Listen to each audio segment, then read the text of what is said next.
Hello. So I've talked about several different diets this week. I've covered the South Beach diet. Check that video out. I've covered HCG, pounds and inches, twice. Check those out. And now today I want to talk a little bit about intermittent fasting. Um, Most people hear fasting and they go, "Oh my gosh, you're gonna die. You can't fast. It's starving yourself." Fasting is not starving yourself. Fasting is choosing not to eat. Starving yourself is not eating because you don't have any food. I clearly have plenty of extra fat on my body. My body is a very fascinating thing. And our bodies can store up fat by using our insulin to make fat and using that extra glucose that's in our body to make the fat and store the fat for those times that we don't have food, which is just when we fast. And then we can use the fat stores to make energy so that we don't die. Otherwise, you have a bunch of fat people that were just dropping over dead, being starving to death. But no, we don't drop dead starving to death. People who are starving to death have no fat, and then they have no food, and then they starve to death. Or they have an eating disorder. I'm not knocking on the eating disorders. This is not about that. I am not a doctor, not a dietitian, not a nutritionist, none of those things. This is just my life and my research. Okay, intermittent fasting. What is intermittent fasting? Intermittent fasting is eating in a little window of time in a 24-hour period and not eating the rest of the time. So the main type of intermittent fasting that most people start with or hear about is called a 16-8. A 16-8 means 16 hours of the day you don't eat. 8 hours of the day that's left, you do eat.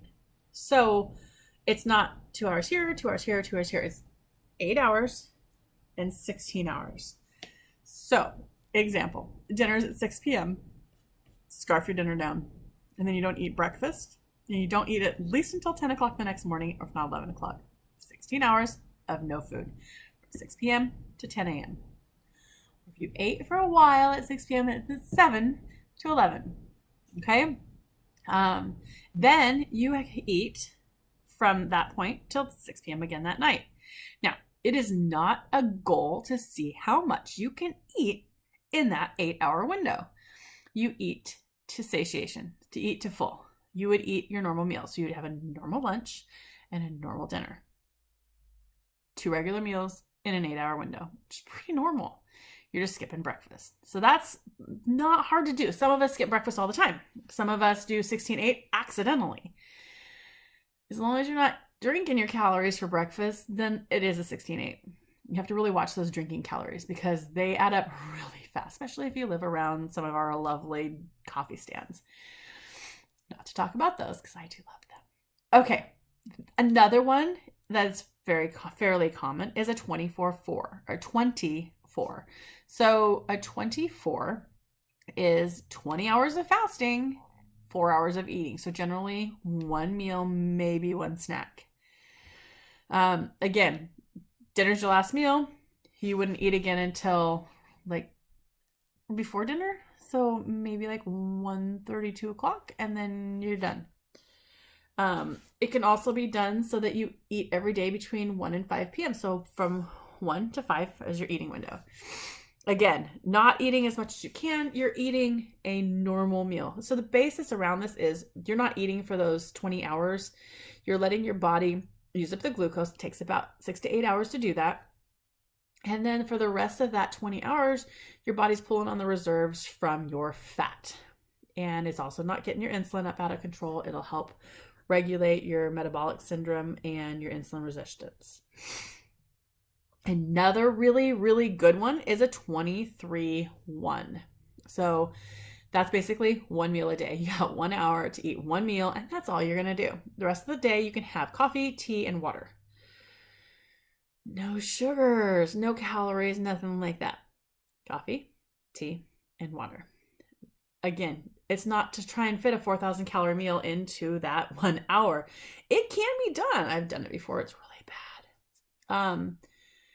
you you're cutting your calories. So like on a 16/8, you probably consume 2 to 3,000 calories, which is a lot if you ate a regular meal, like the size of our American meals. And a 24 hour, 20 and 4, you might get, 1,500 calories. In a 23/1, you might even be down to 1,000 calories if you're being smart with your food and eat mostly vegetables and lean protein. It's just trying to let your body have a break. So I think I like intermittent fasting. I find myself doing it on accident from time to time. It's so easy to skip breakfast and then be busy during lunchtime. Then I come home and I'm like, oh my gosh, but then I want to eat everything that I can get my hands on. And generally, it's not always the good stuff. It's mostly the garbage that we have that I keep in the house for my youngest, who's skinny as a board and eats everything that he can get his hands on and still can't gain weight. That's the self-control piece that I totally lack. I have eaten so much I made myself sick.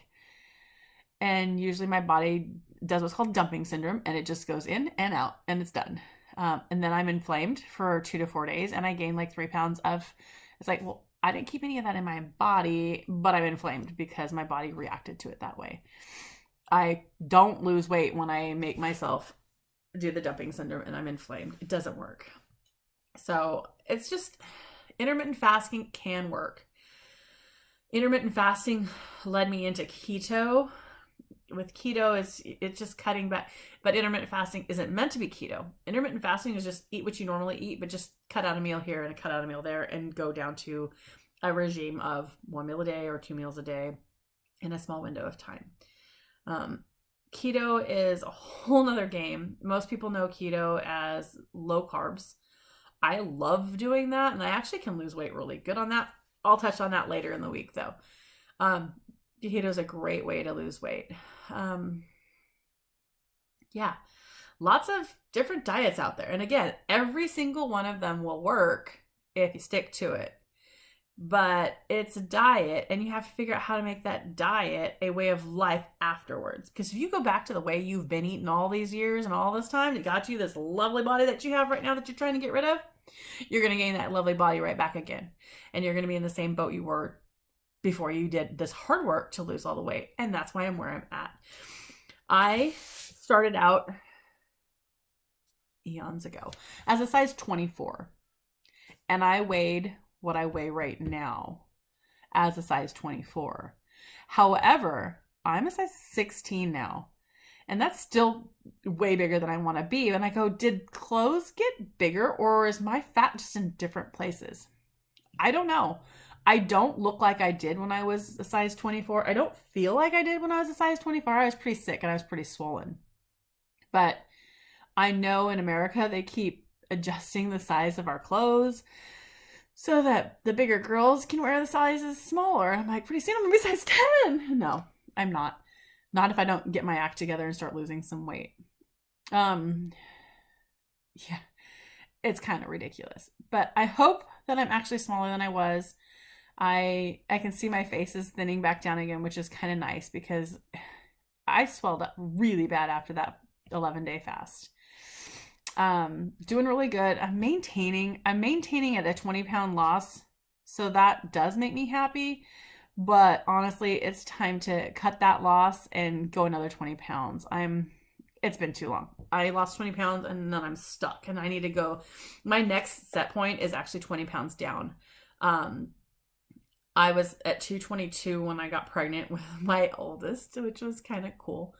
So that's my next goal is 20 pounds. I don't know how I'm going to get there. I haven't been able to get there yet. I was pretty close to it when I did that fast. But I have to be better disciplined if I fast again like that. And I think anyways, that's another day.